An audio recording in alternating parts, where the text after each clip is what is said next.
పిల్లల విషయానికి వస్తే నట్స్ అలాంటివి లేకపోతే పీనట్ బటర్స్ అట్లాంటివి అట్లాంటి పిల్లలు కాదు పెద్దవాళ్ళైనా సరే అందరు తీసుకోవచ్చు. omega-3 ఫ్యాటీ యాసిడ్స్ మనకి వెజిటేరియన్ ఫుడ్స్ లో ఎక్కువగా దొరికేదానికి అవకాశం ఉంటుంది కాబట్టి. తర్వాత ఇంకా తీసుకునేటువంటి షాంపూస్ లో కానివ్వండి, లేదంటే ఎక్స్టర్నల్ గా అప్లికెంట్స్ కొన్ని క్రీమ్స్ జెల్స్ ఇవి ఇలా రాస్తూ ఉంటారు కదా, దానికి మాక్సిమం ఏమంటారు ప్రిజర్వేటివ్స్ కానివ్వండి, హై కెమికల్స్ ఉన్నవి అవాయిడ్ చేసి న్యాచురల్ గా దొరికేటువంటి ఆర్గానిక్ కాంపౌండ్స్, మనకి మెంతులు చాలా బాగా పనిచేస్తాయి, సిల్కీ హెయిర్ వస్తుంది, హెయిర్ గ్రోత్ కూడా ఉపయోగపడుతుంది, అదేవిధంగా చుండ్రుని కూడా కంట్రోల్ చేస్తుంది. సో అట్లాంటివి.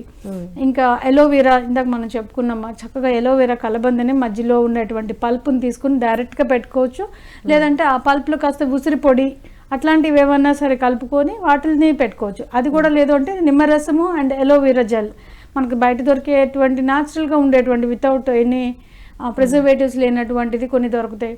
ఆ అలోవెరా జెల్ కూడా తీసుకొని మీరు కొంచెం ఒక చెంచాడు లెమన్ జ్యూస్, నిమ్మకాయ చక్కెర కొంచెం పిండేసి అని పెట్టుకోవచ్చు.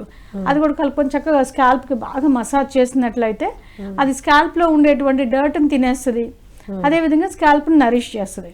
ఎందుకంటే అలోవెరాలో అనేక రకాలైన పోషకాలు ఉంటాయి, విటమిన్స్తో పాటు మినరల్స్ చాలా ఎక్కువగా ఉంటాయి కాబట్టి స్కాల్ప్ని హెల్తీగా చేసేదానికి అవకాశం ఉంటుంది.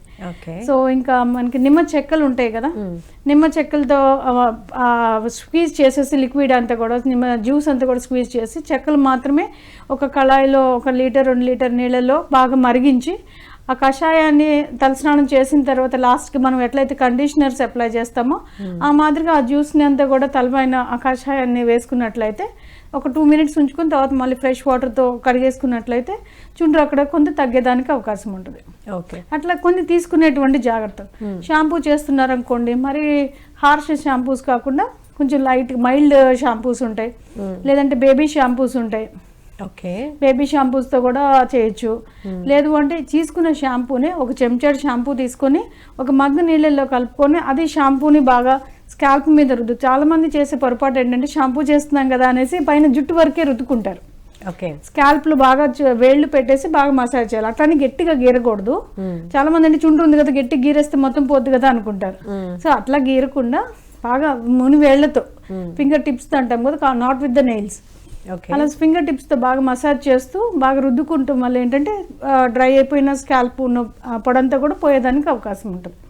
సో తర్వాత ఇక వాటర్ అనేది ఇంటేక్, రెగ్యులర్ వాటర్ ఇంటేక్ పెట్టుకోవాలి. సో ఈక్వల్ ఇంటర్వెల్స్ ఆఫ్ టైంలో త్రూ అవుట్ ద డే ఉన్నది. కొంత ఫ్రూట్ జ్యూసెస్ కూడా తీసుకోవచ్చు. ఫ్రూట్స్ ఫ్రెష్ ఫ్రూట్స్ తీసుకోవచ్చు, అంటే నీళ్ళు ఎక్కువ ఉండేటువంటి సిట్రస్ ఫ్రూట్స్ అంటే ఆరెంజ్, నారింజ, లేదంటే కమలాకాయ, బత్తాయిలు ఇట్లాంటి ఏ ఫ్రూట్స్ అయినా, లేదంటే water melon, Musk melon, water content ఎక్కువగా ఉండే ఫ్రూట్స్ ఏమైనా తీసుకోవచ్చు. కోకోనట్ వాటర్ కానివ్వండి, మజ్జిగ అయినా సరే మంచిగా తీసుకోవచ్చు. సో ఇక్కడ మజ్జిగ అనగానే పెరుగుకి చుండ్రుకి చాలా దగ్గర సంబంధం ఉందని చెప్పుకోవచ్చు. కొంతమంది పెరుగును కూడా అప్లై చేస్తారు కదా హెయిర్కి. దానివల్ల ఏంటంటే ఆ పెరుగులో కొన్ని రకాలైనటువంటి ఔషధ గుణాల కారణం చేత దాన్ని మెడిసిన్ రూపంలో వాడినట్లయితే చుండ్రు వల్ల హెయిర్ అంతా అతుక్కుపోయినట్లు ఒక రకంగా ఆయిలీగా అయిపోతుంది. సో దానివల్ల పెరుగు వాడటం వల్ల జుట్టు కూడా బాగా ఫ్రెష్గా బాగా ఓపెన్ అప్ అయ్యి బాగా నిండుగా కనిపించేదానికి అవకాశం ఉంటుంది. సో చుండ్రు తగ్గుతుంది, అట్లనే హెల్దీ హెయిర్గా సిల్కీ హెయిర్ వచ్చేదానికి కూడా అవకాశం ఉంది. ఇట్లాంటి అన్ని జాగ్రత్తలు తీసుకునేటప్పుడు వారానికి 2-3 సార్లు, అంటే రోజు వారి వాడినా కూడా ఇరిటేట్ అవుతుంది కాబట్టి స్కిన్, రోజుకి వారానికి 2-3 సార్లు పెట్టుకున్నట్లయితే చుండ్రు తగ్గుతుంది, జుట్టు హెల్దీగా ఉండేదానికి అవకాశం ఉంటుంది. కానీ రోజు హెడ్ బాత్ చేయాలి అని అనుకుంటే కనుక ముందు ఏదైనా ఆయిల్ అప్లై చేసి అప్పుడు హెడ్ బాత్ చేస్తే మంచిదని అంటున్నారు కదా, రైట్.